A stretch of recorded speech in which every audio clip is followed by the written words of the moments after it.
Hey there, and welcome back to Transformers War for Cybertron!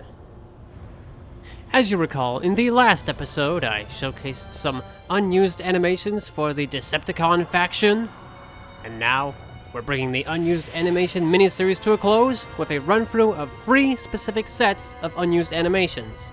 Shared animations, which are animations that most core characters have access to, AI-specific animations, and finally, cinematic/vignette animations. And let me tell you, there is some really wicked stuff there. One set of animations there has to legit be the coolest bit of unused content I have ever seen in this game, and I think you'll be quite surprised by what it is. Well, we got a lot to run through here, so let's roll out and wrap it up. Let's start things off with some unused melee animations. First, we have an unseen attack for the Axe. Melee Axe 03. This is one I have no recollection of ever seeing. Not sure exactly why it was never used, but it is an interesting bonus nonetheless. Next, we have a series of strikes for the Energon Sword on the Soldier class. He has a Wild Leap Strike,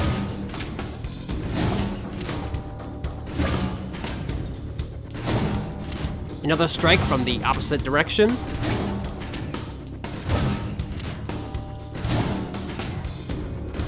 and another kind of janky swing that may seem familiar if you have seen my unused melee weapon video. Next, we have quite a unique one here, Melee Flurry of Blows Energon Sword. Essentially a real quick version of the Whirlwind attack. Not really sure if this was meant to be a cut perk or what, but either way, it's really cool to see. Next, we have Melee Block H2H, a defensive stance that I can only imagine was meant to be used alongside the Cut Shield ability, as I can't really imagine this posture fitting anything else. Additionally, there is a Hit Reactions React Energon Shield Stand R, which seems to be an additional animation for the shield being destroyed. So it does seem like this ability was just about fully coded, but for whatever reason, just didn't quite make the cut. Next we have Melee Gunbutt H2H, an animation which is pretty self-explanatory. I would imagine this was either meant to be an AI attack, or an early attack before the melee weapon system was fully implemented. Who knows though. Ooh, here's something pretty neat. We actually have 3 cut melee attacks specifically for the Shotgunner's Wrist Blade. He has a vertical swipe, a horizontal hack, and one that looks like a simple gun whack. Though, with a weapon as powerful as the EMP shotgun, I'd question the need for a blade attack at all. Speaking of the EMP shotgun, we actually have a cut stun animation, which indicates the weapon was originally meant to have a stun effect much like the EMP grenade. Honestly, if the EMP shotgun had this, it'd probably be the most OP gun in the game. Moving on to another weapon-specific animation, we have Shooting Pistol Pose, a pose seemingly made specifically for shooting the Energon Battle Pistol. It's a static pose that, despite its simplicity, still would have been really cool to see in the final game. Next, we actually have an alternate idle animation, Nav Idle Base, which is specifically made for heavy mid characters. It's never really seen, as most characters have a unique idle animation which is loaded first, but it's still pretty neat to see a pose even as simple as this one. Then we have Transform Hover Robo, which is an unused animation we have seen for quite a few characters already, but the fact that this is specifically included in the shared set makes me think they had bigger plans for this transformation than just a few select characters. Floating right along, we have Melee AoE Knockback, a unique knockback animation specifically in response to AoE attacks, like from the tank or brute. Instead of just being tossed into the air and having the jump animation, it seems that there were indeed plans for a unique response to such attacks to be used. Why it never got through, who can say? But I still really would have liked to have seen this included. Blasting along to some more dynamic animations, we have the Shooting Rocket Barrage Stand F animation for the Cut Rocket Barrage ability. I suspect this would have been used for something very similar to what we see in Dark of the Moon as an ability. But I imagine that ability was cut in place of the Omega Missile. Next, we got a couple responses to some cut Starscream attacks. First, there is the Grapple Starscream player reaction, which is a response to an attack I showed you back in the previous episode. Then, we have the Claw Crush, which I don't have any real reference for. I can only guess it might be the same animation referred to as the Shoulder Slam transformation. There's nothing in robot mode that would point me toward anything though, so that's my best guess.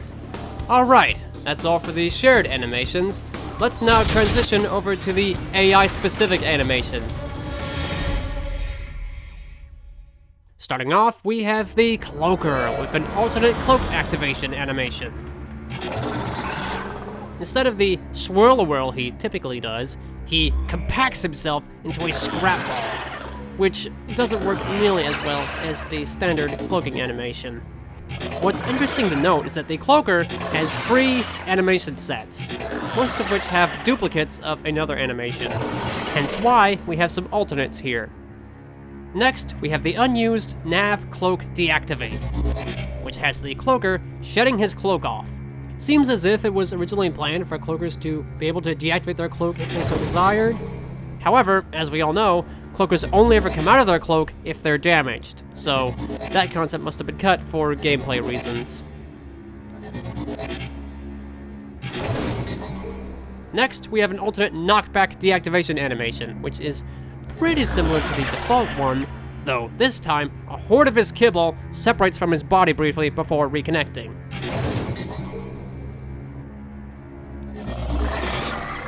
So, it's a bit more dynamic, but not really necessary.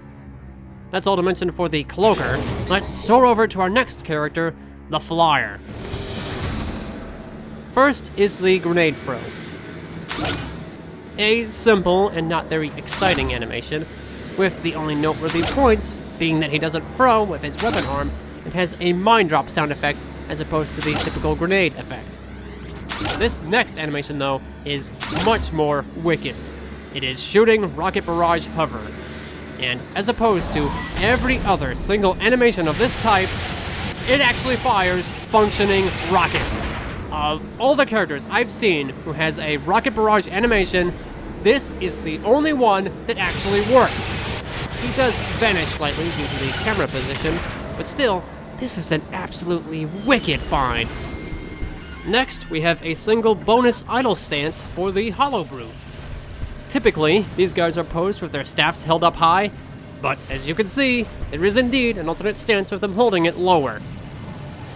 Then, we have a bonus directional attack for Little Rumble. Hey! Who are you calling little? I've seen him use his AoE and sprint attack, but never recall him using this specific one. I guess there wasn't really need for 2 directional attacks, so they just stuck with the sprint ability. And finally, closing off the AI animations, we have the Brute. And boy, oh boy, does this guy have a lot of cut content. Starting with the most significant of these is an entirely unique set of animations called Berserk Mode. Evidently, it was originally planned for you to be able to actually destroy a Brute's shield, and doing so would force him into Berserk Mode, which would make him wield his axe with both hands and perform several new attacks. To be fair, this is very much the same style that the Hollow Brute uses, but since we never engage with an actual Brute who uses this mode, I figured it was worth showing. Let's go through the attacks. First, we have the 2-combo attack, which is a 2-handed alternate to the standard 2-combo attack. Then, we have the first Berserk attack, which is kinda broken. Then, we have the second Berserk attack, which is a pretty basic jump slam. Finally, we have a simple Light Strike. That's all the attacks. Let's see what full-on Berserk gameplay looks like.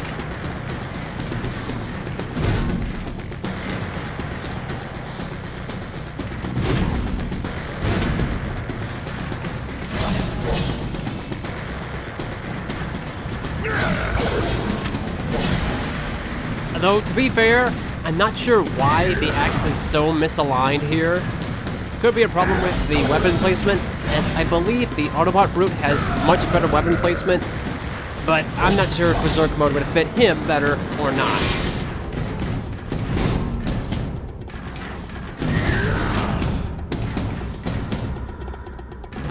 Now that's Berserk. In addition to Berserk mode, the Brute also has the Hunker Down mode, where the Brute crouches down behind his shield for cover. This certainly seems to be a cut defensive maneuver, but I'm not sure what the context would have been for him to use it, or how you would even go about breaking him out of it. Still, another sweet addition. Next, we have a series of hit reactions, which look like they would have played should his shield have been destroyed. I like to call these the temper tantrums because, well, look what he's doing. He's just slamming his hammer on the ground like a kid who couldn't get a toy he wanted. It's gold. They're really just minor variations of the same thing.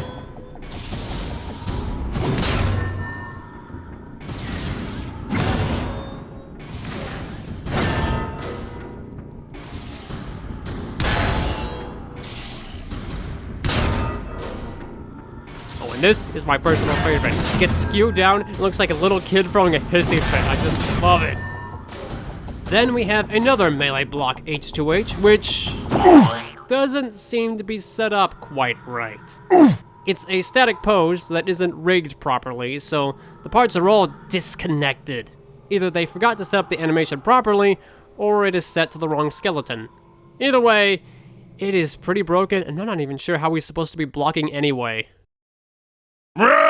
Next, we have another rocket barrage animation. Unfortunately, unlike the Jet Soldiers, this one doesn't have any rockets to shoot. Really, it's quite a dull animation. It's just him crouching down for a few seconds and doing nothing. So that's a pretty disappointing one. Next, we have another completely unused attack, the Slam attack. Now, this one is a little twitchy to show off properly, so bear with me here. How it works is that he would have given off a tail animation, leap into the air, and could either hit or miss the attack with an animation for either reaction. I couldn't get the animations to play simultaneously, so playing them in this fashion was the best I could do. More on the simpler side, we have shooting overheat, which he would have no doubt used had his rocket launcher overheated. Nothing too special, but still kinda cool. On a similar note, we have an unused overheat idle animation that the Titan would have used. He has animations for a war cry and weapon check that play in-game, but I guess this particular animation was overlooked. Despite being for the Titan, this animation is indeed found with the rest of the Brute animations. Finally, closing off the Brute, we have a couple boost animations for the dash ability. He has one for when his shield is equipped,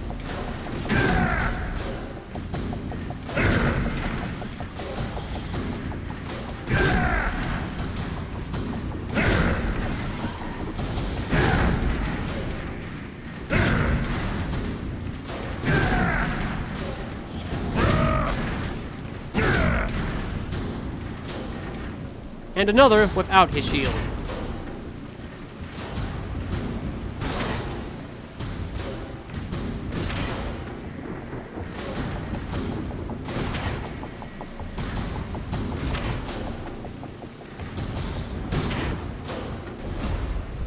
So yeah, this dude certainly has the most unique unused animations when it comes to the AI. But that's all for the AI-specific animations. Now, let's move on to some vignette animations. There aren't many of them, but the ones we do have are pretty cool. This first one is Sword Flourish Bumblebee, which was meant to be played during the opening elevator sequence in Defend Iacon. It's a pretty sweet little animation that can actually be seen during the closing cinematic for the chapter. Fun fact, all of the animations seen in the outro cinematic have in-game animations that can be used. Looks like they were planning to do the closing cutscene in-game, but I guess they were forced not to go that route. Either way, since you know what those look like, I won't waste your time running through them here. Continuing in Defend Iacon, we have some alternate arrival sequences for the first Decepticon machine gunner you encounter. Instead of the typical land and shoot, we get something a bit different. It's essentially just a more polished version of the same animation before they settled on the final animation we see in-game. But still, it's quite interesting to see the development process for this scene. And finally, we close off what is absolutely the best set of unused content I've ever seen in this game by far. It is for a completely cut cinematic meant to take place at the end of Iacon Destroyed. It is appropriately known as Starscream's Betrayal. I'll play you a nutshell version first, then I'll play each character's animation uninterrupted. So, Megatron and Soundwave get surrounded by Starscream and his goons, where Starscream picks up the Omega Key and, no doubt, begins monologuing. Eventually, Megatron gets tired of his nonsense and shoots him on his butt and orders the Omega Key returned to him. No doubt, not wanting to take any chances, Skywarp picks up the key and returns it to Megatron. What's really weird is that this animation file isn't anywhere near D3A. In fact, it's actually used in Defend Iacon, of all places. It's seen right when you see Ironhide and Warpath descending down an elevator right before entering the Decagon Plaza. They used Skywarp and Megatron's animations respectively. But you'd honestly have no clue about the context of these animations unless you view them in the game's files. Anyway, I'll play you through each character's entire animations, starting with Megatron.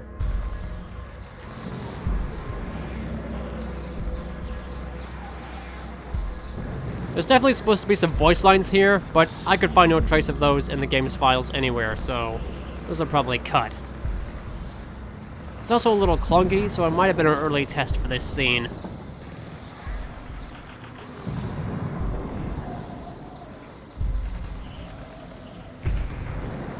But here's him shooting, I think. And I think we have him ordering the key back.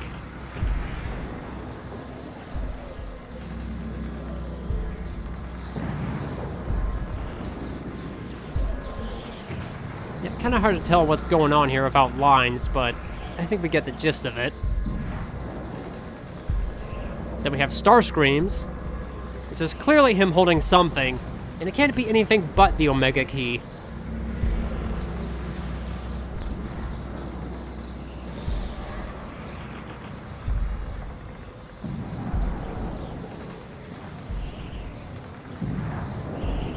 God, you could even see his ego in this early animation. Typical Starscream. Oh, then he gets shot.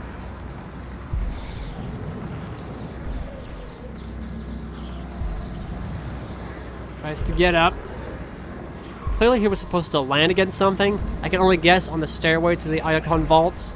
Possibly a crate. Not sure. Maybe a crate, actually.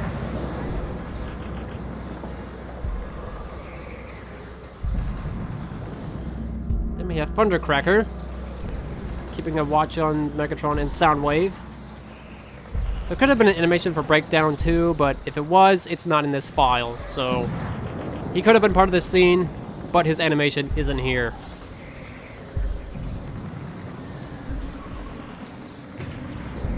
Thundercrackers is pretty simple. Backing off. Oh, Starscream gets shot. Watching Skywarp, I take it.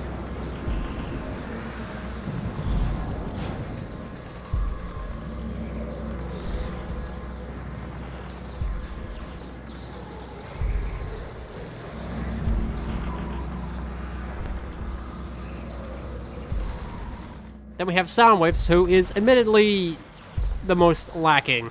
It's pretty much just him in this pose the entire time, with a couple of different head movements.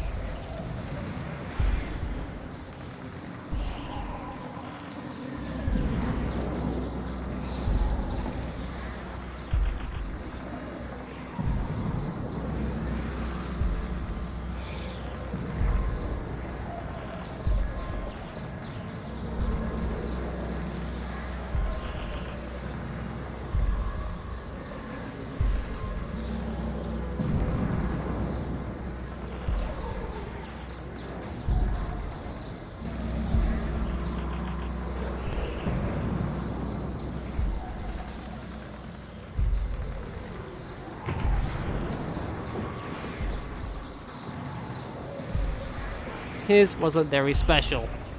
And finally, we have Skywarps. which again has him kind of keeping a lock on Megatron and Soundwave.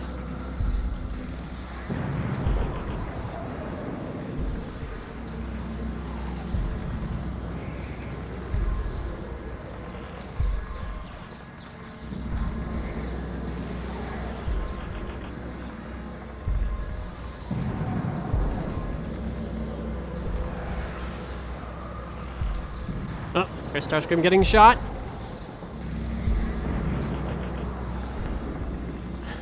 Backing away slowly. Picks up the Omega Key.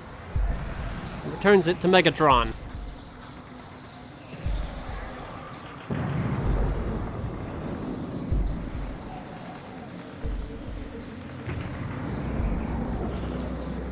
And that's it.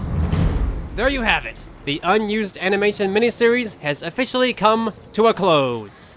I want to give a special shout out to Foop for his Autobot Jet Soldier leg fix mod, and to Red Decepticon Soldier, who provided me with key bindings for animation set swapping. I would not have been able to cover nearly as much without them, so thank you for that. But yeah, that's all for the Unused animations. So, out of everything you saw today, what was your favorite? The top picks for me have to be all the Cut Brute content, and especially that Cut Starscream cinematic. Seriously, I am amazed something like that was still here. That easily has to be the coolest bit of unused content I've ever seen in this game. It was just so random and so out there, but it was so cool to see. Well, with that done, I'm not sure what's going to be next for War for Cybertron. Hopefully, I'll figure something out. Well, until then, I will see you in whatever is next. Till then, don't be a jerk, be berserk.